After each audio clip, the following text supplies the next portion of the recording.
ever stumble upon an idea that just completely shifts your perspective? Hmm. That's what we're diving into today. Okay. We're going back in time, 1926 to be exact, Wow. to explore a book about education. You might be thinking, 1926, what could that era possibly teach us about education now? But that's the surprising part. It challenges some pretty fundamental assumptions about kids and learning. In a way that's incredibly relevant even a century later. Exactly. Okay, so set the scene for us. What was the educational landscape like back then?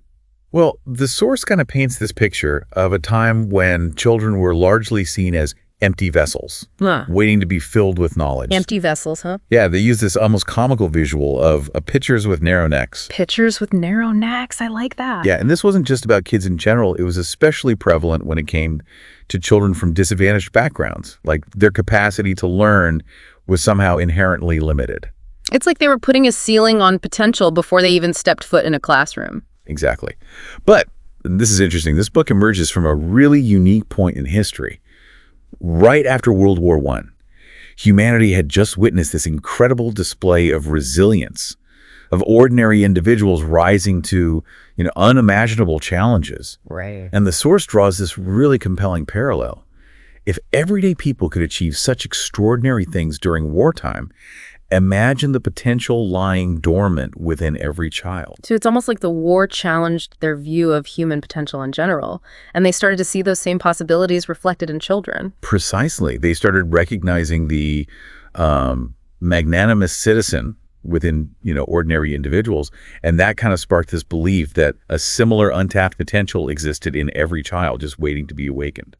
That's a pretty profound shift in thinking for that era. But was this just a theory, or did they have actual evidence to back up this idea of infinite possibilities in every child? Well, that's where the author's personal experience comes in. He was reviewing thousands of student papers from diverse backgrounds and age groups, and what he found really surprised him. This wasn't just some abstract theory. The author saw this potential firsthand while reviewing thousands of student papers. What kind of things were they writing about that made him sit up and take notice? It wasn't about rote memorization or simple regurgitation of facts.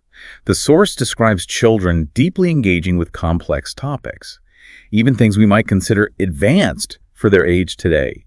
There's this striking example of children from impoverished backgrounds completely engrossed in Shakespeare, telling the story of King Lear for hours. Okay, wait, telling the story, paint a picture for us. What did that actually look like? Imagine this.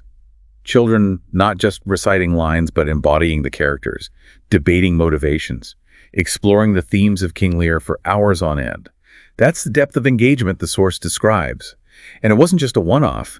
The author emphasized that this depth of understanding, this genuine enthusiasm for learning, was a recurring theme across the thousands of papers he reviewed. So this wasn't just a handful of gifted kids, it was a pattern. Something about their approach to education was unlocking something remarkable in these children. And this naturally raises the question of the teacher's role in all of this. It's almost like they stumbled onto a different mode of learning altogether, something that went beyond the traditional methods of the time. Yeah, and the source is surprisingly radical in its critique of those traditional methods. They argue that the what they call the dull routine lessons, so common in classrooms, actually stifle a child's natural love for learning. So instead of fanning that flame of curiosity, those old school methods were practically dousing it with a bucket of boredom. Precisely. The source directly links those dull routine lessons to a stifling of children's, innate curiosity. It's like they're saying traditional schooling might actually be working against the way kids naturally learn. Okay, so what's the alternative? If we're not supposed to drill information into them, like we're filling up empty vessels, what should teachers be doing instead? Well, this is where the source gets really interesting. It's not enough for teachers to just possess knowledge, to be, and I'm quoting here, sufficient for these things. It's about connecting with each child as an individual, recognizing their unique interests and capabilities, and fostering an environment where their natural curiosity can flourish. So ditch the one-size-fits-all approach and start seeing these kids as individuals, each with their own unique spark. Exactly. It reminds me a bit of that saying, students don't care how much you know until they know how much you care. Right. And the source goes even further, suggesting that when teachers truly grasp this concept, practical concerns like classroom management almost take care of themselves. Hold on, classroom management taking care of itself. That sounds almost too good to be true. It might sound far-fetched, but think about it. If kids are genuinely engaged, if their natural love of learning is ignited, a lot of those behavioral issues that teachers often grapple with simply diminish. They're not fighting boredom or seeking attention because they're, genuinely captivated by what they're learning. That's a powerful idea. Are you saying that the key to a well-behaved classroom might not be stricter rules, but deeper engagement? The source seems to suggest exactly that. It's a fundamental shift in perspective, from managing behavior to cultivating curiosity. And what's striking is that this was written over a century ago. It makes you wonder if these educators were onto something so profound back then. It's like we're playing catch-up to a century-old insight.